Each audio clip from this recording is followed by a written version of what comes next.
पिता की 13वीं से लौटी ही थी प्रिया। 15 दिन के लंबे अंतराल के बाद उसने लैपटॉप खोलकर फेसबुक को लॉगिन किया। फ्रेंड रिक्वेस्ट पर क्लिक करते ही जो नाम उभर कर आया उसे देखकर वह बुरी तरह चौंक गई। अरे यह तो राज है। उसके मुंह से बेसाख्त सा निकल गया। समय के इतने लंबे अंतराल ने उसकी यादों पर धूल की मोटी चादर बिछा दी थी। लैपटॉप के सामने बैठे बैठे ही प्रिया की आंखों के आगे राज के साथ बिताए गए दिन परत दर परत खुलते चले गए। दोनों ही दिल्ली के कॉलेज में स्नातक की पढ़ाई कर रहे थे। राज पढ़ने में अव्वल था। वह बहुत अच्छा गायक भी था। कॉलेज के हर सांस्कृतिक कार्यक्रम में वह बढ़ चढ़कर भाग लेता था। प्रिया की आवाज़ भी बहुत अच्छी थी। दोनों कई बार डुएट भी गाते थे, इसलिए अक्सर दोनों का कक्षा के बाहर मिलना हो जाता था। एक बार प्रिया को बुखार आ गया। वह 10 दिन कॉलेज नहीं आई तो राज पता पूछता हुआ उसके घर हालचाल जानने चला गया। परीक्षा बहुत करीब थी, इसलिए उसको अपने नोट्स देकर उसकी परीक्षा की तैयारी करने में मदद की। प्रिया ने पाया कि वह एक बहुत अच्छा इंसान भी है। धीरे धीरे उनकी नज़दीकियां बढ़ने लगी। कॉलेज में खाली समय में दोनों साथ साथ दिखाई देने लगे। दोनों को ही एक दूसरे का साथ अच्छा लगने लगा था। एक भी दिन नहीं मिलते तो बेचैन हो जाते। दोनों के हाव भाव से आपस में मूक प्रेम निवेदन हो चुका था। इसकी कॉलेज में भी चर्चा होने लगी। यह किशोर वय उम्र ही ऐसा है जब कोई प्रशंसनीय दृष्टि से निहारते हुए अपनी मूक भाषा में प्रेम निवेदन करता है तो दिल में अवर्णनीय मिठास सा एहसास होता है, जिससे चेहरे पर एक अलग सा नूर झलकने लगता है। सारी दुनिया बड़ी खूबसूरत लगने लगती है। चिलचिलाती गर्मी की दोपहरी में भी पेड़ के नीचे बैठकर उससे बातें करना चांदनी रात का एहसास देता है। लोग उन्हें अजीब नज़रों से देख रहे हैं, इसकी ओर से भी बेपरवाह होते हैं। जो खुली आंखों से भविष्य के सपने तो बुनते हैं, लेकिन पूरे होने या ना होने की चिंता नहीं होती। एक दूसरे की पसंद नापसंद का बहुत ध्यान रखा जाता है। बारिश के मौसम में भीग कर गुनगुनाते हुए नाचने का मन करता है। दोनों की यह स्थिति थी। पढ़ाई पूरी होते ही राज अपने घर बनारस चला गया, यह वादा करके कि वह बराबर उसे पत्र द्वारा संपर्क में रहेगा। साल भर पत्रों का आदान प्रदान चला, फिर उसके पत्र आने बंद हो गए। प्रिया ने कई पत्र डाले, लेकिन उत्तर नहीं आया। उस जमाने में न तो मोबाइल थे न ही इंटरनेट। धीरे धीरे प्रिया ने परिस्थितियों से समझौता कर लिया, और कर भी क्या सकती थी। प्रिया आधुनिक परिवार से थी। शुरू से ही उसकी आदत रही थी कि वह किसी भी रिश्ते में एक तरफा चाहत कभी नहीं रखती थी। जब कभी उसे एहसास होता कि उसका किसी के जीवन में अस्तित्व नहीं रह गया, तो स्वयं भी उसको अपने दिल से निकाल देती थी। इसी कारण धीरे धीरे उसके मन मस्तिष्क से राज निकलता चला गया। सिर्फ उसका नाम उसके जेहन में रह गया था। जब भी वह नाम सुनती तो एक धुंधला सा चेहरा उसकी आंखों के सामने तैर जाता था। इससे अधिक और कुछ नहीं। समय निर्बाध गति से बीतता गया। उसका विवाह हो गया और 2 प्यारे प्यारे बच्चों की माँ भी बन गई। पति सुनील अच्छा था, लेकिन उससे मानसिक सुख उसे कभी नहीं मिला। वो अपने व्यापार में इतना व्यस्त रहता था कि प्रिया के लिए उसके पास समय ही नहीं था। वह पैसे से ही उसे खुश रखना चाहता था। 15 साल के अंतराल पर फेसबुक पर राज से संपर्क होने पर प्रिया के मन में उथल पुथल मच गई, और अंत में वर्तमान परिस्थितियों को देखते हुए रिक्वेस्ट एक्सेप्ट न करने में ही भलाई लगी। अभी इस बात को 4 दिन ही बीते होंगे कि उसका मैसेज आ गया। किसी ने सच ही कहा है कि कोई अगर किसी को शिद्दत से चाहे तो सारी कायनात उन्हें मिलाने की साजिश करने लगती है, और ऐसा ही हुआ। इस बार वो अपने को रोक नहीं पाई। मन में उसके बारे में जानने की उत्सुकता जागी। मैसेज का सिलसिला चलने लगा, जिससे पता लगा कि वह पुणे में अपने परिवार के साथ रहता है। फिर मोबाइल नंबरों का आदान प्रदान हुआ। इसके बाद प्रायः बातें होने लगी। उनका मूक प्रेम मुखर हो उठा था। पहली बार राज की आवाज़ फ़ोन पर सुनकर कि कैसी हो, नौयवना सी उसकी दिल की स्थिति हो गई थी। उसका कंठ भावातिरेक से अवरुद्ध हो गया था। उसने सकुचाते हुए कहा, अच्छी हूँ। तुम्हें मैं अभी तक याद हूँ? मैं भूला ही कब था। जब उसने प्रत्युत्तर में कहा तो उसकी दिल की धड़कनें बढ़ गई। उसने पूछा, फिर पत्र लिखना क्यों छोड़ दिया? तुम्हारा एक पत्र माँ के हाथ लग गया था, तो उन्होंने भविष्य में मेरा तुम्हारा संपर्क में रहने का दरवाज़ा ही बंद कर दिया था और मुझे अपना वास्ता दे दिया था।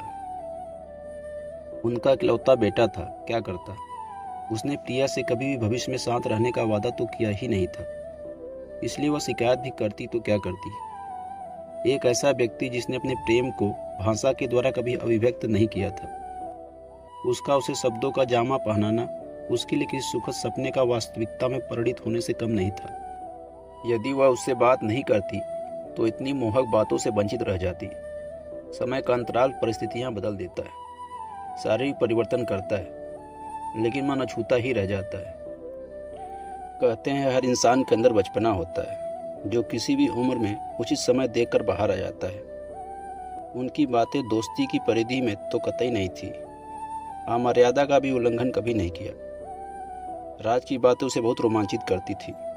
बातों से लगा ही नहीं कि वो इतने सालों बाद मिले हैं। फ़ोन से बातें करते हुए उन्होंने उन पुराने दिनों को याद करके भरपूर जिया। कुछ राज ने याद दिलाई जो भूल गई थी, कुछ उसने याद दिलाई।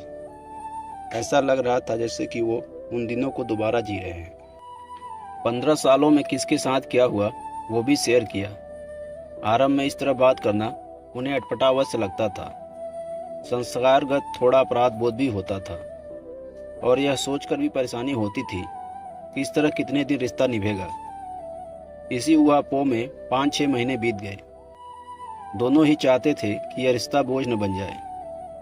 यह तो निश्चित हो गया था कि आग दोनों तरफ लगी थी। पहले यह आग तपिश देती थी, लेकिन धीरे धीरे यही आग मन को ठंडक तथा सुकून देने लगी। उनकी रस भरी बातें उन दोनों के मन को गुदगुदा जाती थी।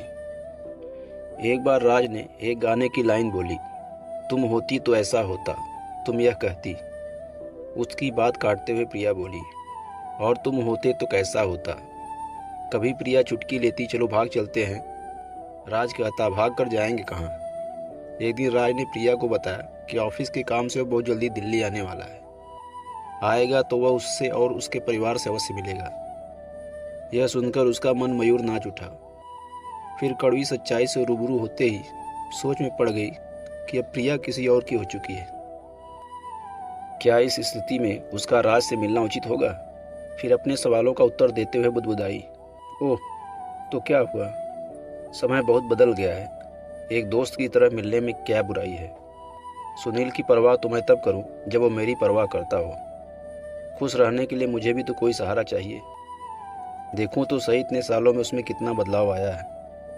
अब वह राज के आने की सूचना की प्रतीक्षा करने लगी थी। अंत में वह दिन भी आ पहुंचा जिसका वह बेसब्री से इंतजार कर रही थी। सुनील बिजनेस टूर पर गया हुआ था। दोनों बच्चे स्कूल गए हुए थे। उन्होंने कनॉट प्लेस के कॉफ़ी हाउस में मिलने का समय निश्चित किया। वह राज से अकेले घर में मिलकर कोई भी ऐसा मौका नहीं आने देना चाहती थी कि बाद में उसे आत्मग्लानि हो। उसे लग रहा था कि इतने दिनों बाद उसको देखकर कहीं वो भावनाओं में बहकर कोई गलत कदम ना उठा ले, जिसकी उसके संस्कार उसे आज्ञा नहीं देते थे। राज को देखकर उसे लगा ही नहीं कि वह उससे इतने लंबे अंतराल के बाद मिल रही है। वो बिल्कुल नहीं बदला था, बस थोड़ी सी बालों में सफ़ेदी झलक रही थी। आज भी वह उसे बहुत अपना सा लग रहा था। बातों का सिलसिला इतना लंबा चला कि खत्म होने का नाम ही नहीं ले रहा था। इधर उधर की बातें करते हुए जब राज ने प्रिया से कहा कि उसे अपने वैवाहिक जीवन से कोई शिकायत नहीं है, लेकिन उसकी जगह कोई और नहीं ले सकता, तो उसे अपने आप पर बहुत गर्व हुआ। अचानक राज को कुछ याद आया। उसने पूछा, अरे हाँ, तुम्हारे गाने के शौक का क्या हाल है। बात बीच में काटते हुए प्रिया ने उत्तर दिया, क्या हाल होगा, मुझे समय ही नहीं मिलता। सुनील तो बिजनेसमैन हैं, टूर पर रहते हैं, और न ही उनको इस सब का शौक है।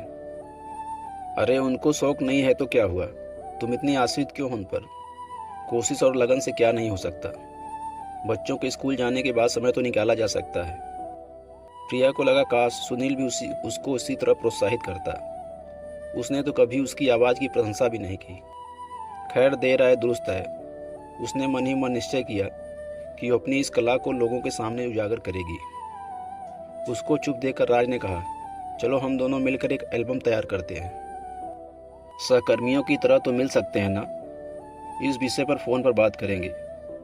प्रिया को लगा उसके अकेलेपन की समस्या का हल मिल गया। दिल से वह राज के सामने नतमस्तक हो गई थी। फिर से बिछड़ने का समय आ गया था, लेकिन इस बार शरीर अलग हुए थे केवल।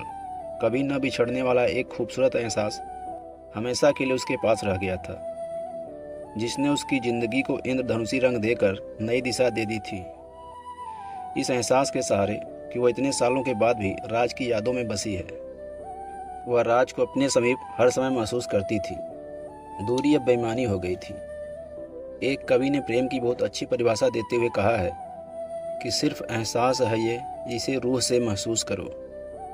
कहते हैं प्यार कभी दोस्ती में नहीं बदल सकता, और यदि बदलता है तो उससे अच्छी दोस्ती और हो ही नहीं सकती। इस दोस्ती का अलग ही आनंद है। प्रिया को बहुत ही प्यारा दोस्त मिला। तो दोस्तों, कैसी लगी आपको ये स्टोरी? कमेंट में ज़रूर बताना। अगर आपको ये स्टोरी अच्छी लगी तो हमारे वीडियो को लाइक और चैनल को सब्सक्राइब जरूर कर देना, ताकि हम इसी तरह की इंटरेस्टिंग स्टोरी आपके लिए लाते रहें।